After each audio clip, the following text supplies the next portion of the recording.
오늘 우리에게 주신 하나님의 말씀 보도록 하겠습니다. 신명기 32장 36절로 43절 말씀입니다. 생명의 삶가 12월 19일 화요일 말씀, 자기 백성을 판단하심, 함께 읽겠습니다. 참으로 여호와께서 자기 백성을 판단하시고 그 종들을 불쌍히 여기시리니 곧 그들의 무력함과 갇힌 자나 노인 자가 없음을 보시는 때로다. 또한 그가 말씀하시기를 그들의 신들이 어디 있으며 그들이 피하던 반석이 어디 있느냐. 그들의 재물의 기름을 먹고 그들의 전제의 재물인 포도주를 마시던 자들이 일어나 너희를 돕게 하고 너희를 위해 피난처가 되게 하라. 이제는 나 곧 내가 그인 줄 알라. 나 외에는 신이 없도다. 나는 죽이기도 하며 살리기도 하며 상하게도 하며 낫게도 하나니 내 손에서 능히 빼앗을 자가 없도다. 이는 내가 하늘을 향하여 내 손을 들고 말하기를 내가 영원히 살리라 하였노라.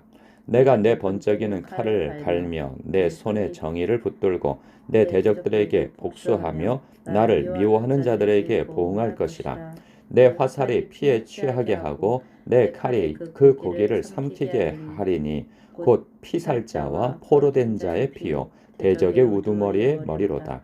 너희 민족들아 주의 백성과 즐거워하라. 주께서 그 종들의 피를 갚으사 그 대적들에게 복수하시고 자기 땅과 자기 백성을 위하여 속죄하시리로다. 아멘.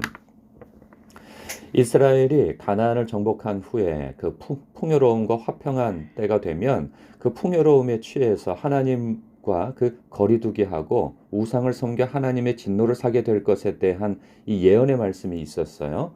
그래서 하나님께서 경계를 삼게 하기 위해서 모세에게 명하여 노래를 지어 부르도록 명령하십니다. 그 노래의 내용이 지난 토요일부터 쭉 나열되어서 오늘에 이르게 되었어요. 내용인즉슨 하늘의 하나님께서 친히 너희를 자녀 삼아 복을 주어 풍요롭게 해 주셨다는 거죠.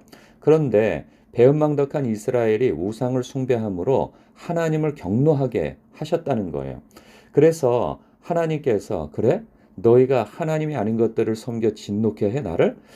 나는 내 백성이 아닌 족속들을 들어서 너희를 징계하겠다 하시는 거죠.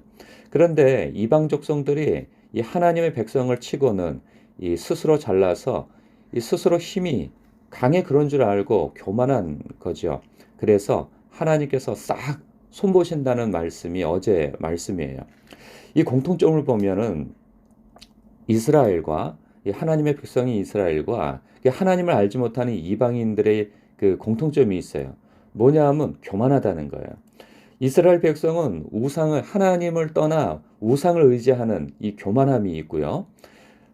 그리고 이방인들은 자기 힘이 있어서 자기가 힘이 있어서 능력이 있어서 그렇게 우세하여 하나님의 백성을 침략하여 빼앗았다라고 하는 그러한 자만심이 있는 거죠. 그러니까 모두가 교만한 거예요. 교만한 것은 다른 게 아니에요. 하나님을 인정하지 않는 것이고 하나님을 섬기지 않는 그래서 자기를 의지하고 우상을 의지하는 그것이 교만한 것이죠. 하나님께서는 이것을 징계하십니다. 그래서 당신의 백성들을 징계하시는데 이방인의 손을 들어서 징계하시고 그러한 지경에 처한 거죠. 그런데 그것으로 끝나지 않음을 오늘 말씀에서 보여주고 있어요. 오늘은 그 노래의 결론이 되어줍니다. 이 노래 36절에 보니까 참으로 여호와께서 자기 백성을 판단하시고 그 종들을 불쌍히 여기시리니 곧 그들의 무력함과 갇힌 자나 노인 자가 없음을 보시는 때로다. 그러니까 이스라엘 백성들이 지극히 무력해지고 그리고 갇힌 자나 노인 자가 없을 정도로 하나님의 그 징계를 받아 완전히 너덜너덜해진 때인 것이죠. 그때 하나님께서 참으로 자기 백성을 판단하시고 그 종들을 불쌍히 여기신다는 거예요. 하나님의 마음에는 당신의 백성을 아주 멸하셔서 멸족을 시켜 이 지구상에서 없애버리는 것이 하나님의 목적이 아니라는 거예요. 하나님의 그 본심은 그들을 사랑하는 것이고 그들을 불쌍히 여기신다는 것이죠. 그러니까 이것을 그들이라고 표현하면 좀 멀게 느껴지는데 하나님은 자기 백성, 즉 우리죠. 더 좁히면 나죠. 나를 하나님께서 불쌍히 여기신다는 거예요. 언제? 우리가 하나님 앞에 불순종하여 하나님의 징계를 받을 때조차도 우리의 심정에는 하나님께서 나를 미워하셔서 하나님으로부터 나는 완전히 끊어졌어. 나는 하나님께 다시 갈 자격이 없는 자야. 라고 여기는 아주 비참한 지경에 처한 그 상황 속에서도 하나님께서는 우리를 아주 버리시지 않는다는 거예요. 지난번에 말씀드린 것처럼 고린도 전서 11장 36절쯤에 보면 하나님의 백성이 하나님 앞에 심한 징계를 받아 이 세상에서 멸시를 당하는 그때 하나님께서 왜 그렇게 하시는가? 자기 백성을 세상과 함께 심판을 받게 하지 않게 하시기 위하여서 이 땅 가운데에서 징계를 허락하신다는 거예요. 징계를 주신다는 거예요. 그래야 하나님의 백성이 죽어서도 세상과 함께 심판을 받아 지옥에 떨어지지 않고 하나님의 영원한 통치와 다스림이 있는 사랑의 통치가 있는 그 하나님의 나라에서 눈을 뜨게 하시기 위하여서 그렇게 이 땅 가운데서 다루신다는 거예요. 그러니까 우리가 이 땅 가운데 하나님의 징계를 받는 것조차도 하나님의 사랑 가운데에서 나를 불쌍히 여기심으로 그렇게 하신다는 거죠. 그렇다고 한다면 우리는 우리의 어떤 상황 가운데서 우리가 늘 하나님께 충성하고 신실한 마음 가운데에서 살아감으로 복을 받는 삶을 사는 것은 경건한 삶을 사는 것을 통하여서 하나님의 인도하심을 받는 것은 너무나도 좋은 일이고 그렇게 해야 마땅한 일이고 하나님의 뜻하시는 바이오나 우리의 삶 속에서 죄를 짓는 때가 있고 실족하는 때가 있어요. 그렇게 되는 때라도 우리가 기억할 것은 하나님은 나를 변함없이 사랑하신다는 거예요. 그리고 하나님께서 사랑하시되 끝까지 사랑하신다는 거예요. 요한복음 13장에서 그런 말씀하시잖아요. 예수님께서 제자들을 사랑하시되 이 세상에서 끝까지 사랑하셨다라고 말씀하시는 것처럼 결국은 그들이 예수님을 배신할 것을 아심에도 불구하고 그 제자들의 발을 씻기시고 그 이전에는 그 제자들을 또 섬기시고 그 제자들에게 능력도 주시고 가르치시고 그러지 않으세요. 그리고 그 군중들이 많은 무리들이 예수님께 병 고침을 받기를 원하고 예수님을 왕을 삼기를 원하던 그 군중들이 결국은 저를 십자가에 못 박으소서라는 그 폭도로 바뀔 것을 아심에도 불구하고 그들을 측인히 여기사 오병이어의 기적을 일으켜 먹이시고 그들의 병을 고치시고 그들에게 천국 복음을 전하시고 그 끝자락에서는 그들을 구원하시기 위해서 대속의 십자가를 지시지 않겠어요? 그러면서도 아주 끝까지 예수님이 숨이 끊어질 지경에 처하는 그 상황 가운데에서도 내가 그리스도라고 한다면 내가 하나님의 아들이라면 그 십자가에 내려오는 기적을 통해서 너 자신을 증명해봐라.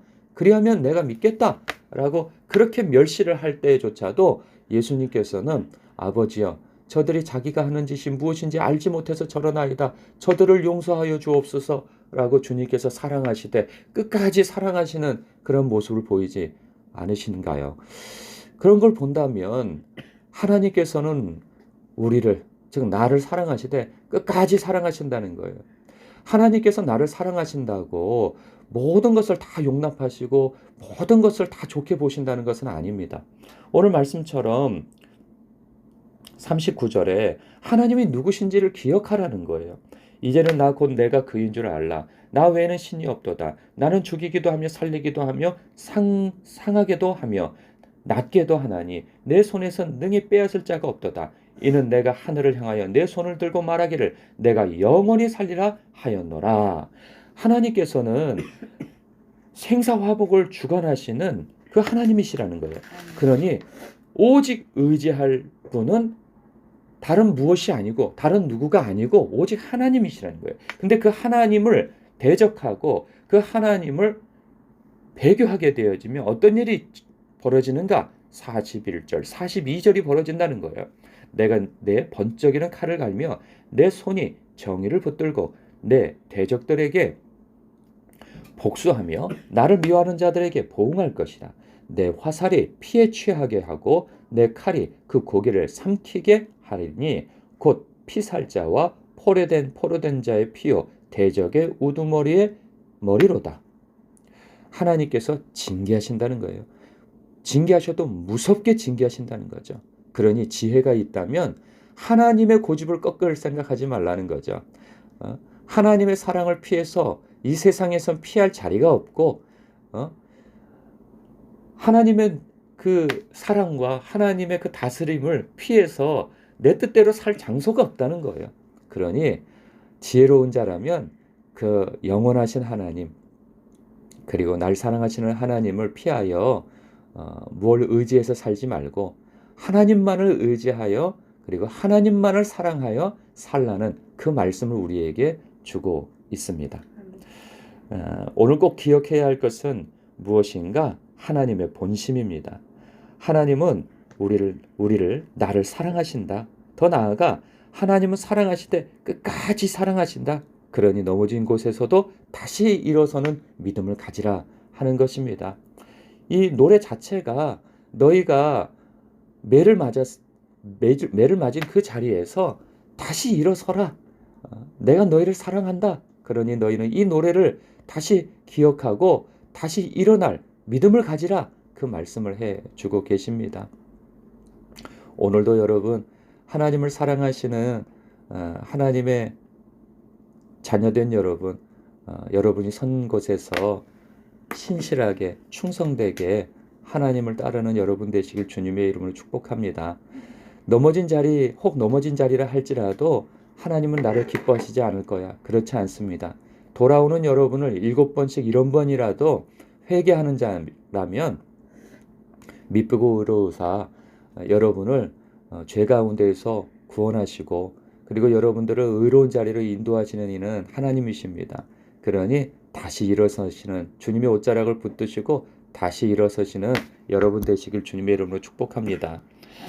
환절기라고 말할 수 없고 날씨가 무척 춥습니다. 환절기라고도 볼 수 있나요? 따뜻했다가 갑자기 추워지고 그러니 독감이 걸리시는 일도 많고 저도 그런 감기 증세도 있고 그리고 또 요로결 속으로 한 이틀 정도로 고생을 했습니다. 그래서 말씀을 어제 올리지도 못하고 그랬는데 여러분도 건강 유의하시고 조심하시기 바랍니다. 기도하겠습니다.